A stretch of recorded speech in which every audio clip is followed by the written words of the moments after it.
back here on Sports Night. Joined alongside in studio from Lamar Gafford from Senlaw Preps. We are about halfway through the regular season of high school football. It has been an awesome first month. First of all, thanks for joining us in studio. First time feels like since like May. I know, right? That you're back here in the studio. But what have you seen over the first month of the high school football season? Maybe that has surprised you most. Man, I think the Tioga Indians so far this season. I mean, a lot of people were kind of wondering, okay, where were they going to wind up at? Were they going to be like a middling team at 5-5 or something? But for them to come out at a 3-1 record and then also have like I would say kind of like a good performance against Sterlington, that definitely caught my eye this season. I thought they were a half away from being 4-0, and they've really turned a lot of heads so far this season. So I really like what they've been doing so far this year. And they led Sterlington going into the fourth quarter of that game. They were right there with a team that won a state championship a year ago. They followed up with, they beat Leesville at home in dominant fashion. They go to Pineville and control that game for the most part. And then they have another road win in week 4. And we're looking at a rematch against Gina, where they hosted Gina on a Thursday last year, and that was the Travis Adams coming up party. And Tioga scores with 60 points and wins that game. And this is a good pivot over to Gina. How important is like that game going to be when adding up we're kind of the best teams during Senlaw through the first 5 weeks? I think they've been hearing a whole lot about what happened last year, them giving up 63 points. That was just very uncharacteristic for them. And kind of like with the St. Fred's game that they came out in there extra motivated. I feel like they're going to come out there extra motivated in this one. And again, it starts with 5 and 10.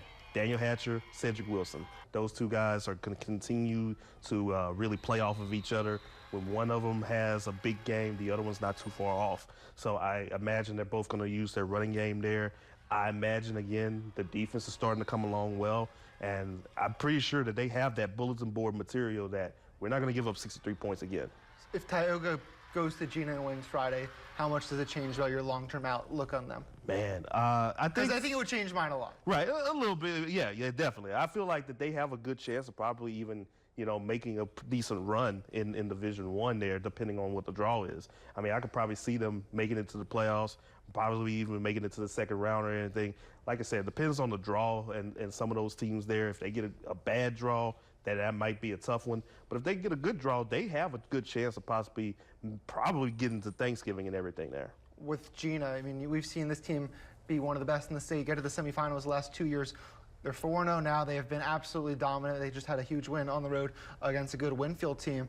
How does this Gina team kind of stack up against the last couple, where it feels like this team has hit another gear, even though 9 new starters on the defensive side, and you wouldn't have known that through the first 4 weeks performance? Right. I think as far as the other extra gear, it definitely has so far this season. I think for offense especially, those guys are a little bit more experienced. They know what to expect so far this year.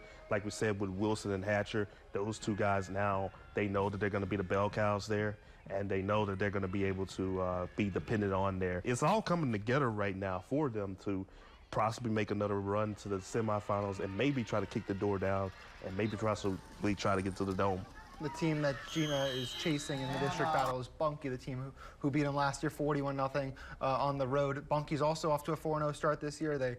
Again, their defense, who returned a lot of starters. We didn't know how the offense would look with Kyle Johnson and Dylan Compton heading out to play college football. Brady Wright has done an unbelievable job through 4 weeks. Is Bunkie a team that can be right back in the state semifinals in 3 months' time? I feel like so, too. I mean, they got the good running game, obviously, with the Zion Lee, who definitely looks like a grown man running by the Mr. Yards After Contact is what we call him around here. Absolutely, and he definitely has shown that. I mean, I saw one of those highlights that you had against St. Mary's, and the kid has just looked like he's a grown man running against other guys out there.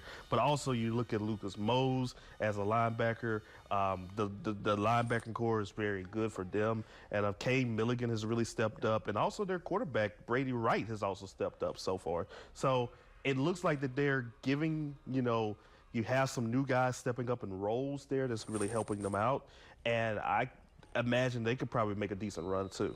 And a team that we've seen make decent runs are the Trojans. They get to the state championship last year. They lose so much on that offensive production, and all of a sudden they find these 2 kids, Kason Williams, Noah Williams. Alex Fontenot's broken out as one of the best receivers, not just in Senlaw, in the state, and of course their quarterback Carson Sellers. And so many kids in that defense, Xavier White, Bryson Phoenix, among many others. This Trojans team is just as dangerous as last year. Do you agree? Right. Yes. And I again, Division One, very, very tough just to kind of crack it through. But they have shown so far that they can be able to do that. That Destrehan win was, I guess, an eye opener for a lot of people there because they wanted to show that they could do it on the road, and that's one of the things that they've done so far. Now, of course, they got some good matchups coming up. You have to face against West Monroe. You have to face against Ruston. You have to face against Neville all on the road this season. But so far, they're doing a very solid job. And you look at all the teams in Division One there, it's going to be a great matchups when we get down to the quarterfinals with Carr, Catholic BR, some of these other teams there that they have there. But they have definitely shown that they could still be right up there with them. And they could possibly still, again, make another deep run there. I would not be surprised at all. What about Marksville? I think that's been maybe the other, outside of Tioga, the other really big surprise that they're 4-0 for the first time in recent memory. The addition of Armani Benjamin has been a massive one for what that offense is, and they're balanced running and passing, which I know Coach Harper really wanted to go going into this year, and they've done that so far. How good is Marksville? They are very good. They are very good, and starts off with Lavallee. I mean, Devin Lavallee has been the quarterback for them for the last 2 years. He's been as good as advertised and everything. A lot of people are probably wondering what's going to happen when they lost Monk and Eladric, but Monty has definitely stepped up there. It's crazy that he's already breaking records in just only his 4th game of football, organized football. And Leslie, who else should we have our eye on as we head into this almost second quarter of the season, this week's 5 through 7, where district play is going to start to ramp up, that maybe people are going under the radar on that really could be a player once we hit the district championship and playoff races? Let's say Menard. I was going to say that. Let's say Menard, because I like their defense. I saw them against St. Mary's, and I was really impressed by their defense and the way that they played hard-nosed defense. They're not going to be the fastest team, but they're going to be very skilled. They're going to stop teams just like that there. And I think they have a decent chance of getting a decent run in their district.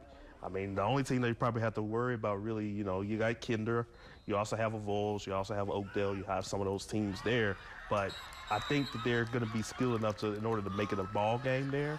And I would not be surprised if they will be fighting right there in the district, or being in the district race once it's all said and done. Throw away the game against Gina. They've allowed single-digit points in every game that they've played. They have a huge one against Buckeye on Thursday. Not just that being the Squirrel Bowl, maybe one of the best football traditions around here, but those are 2 3-1 teams.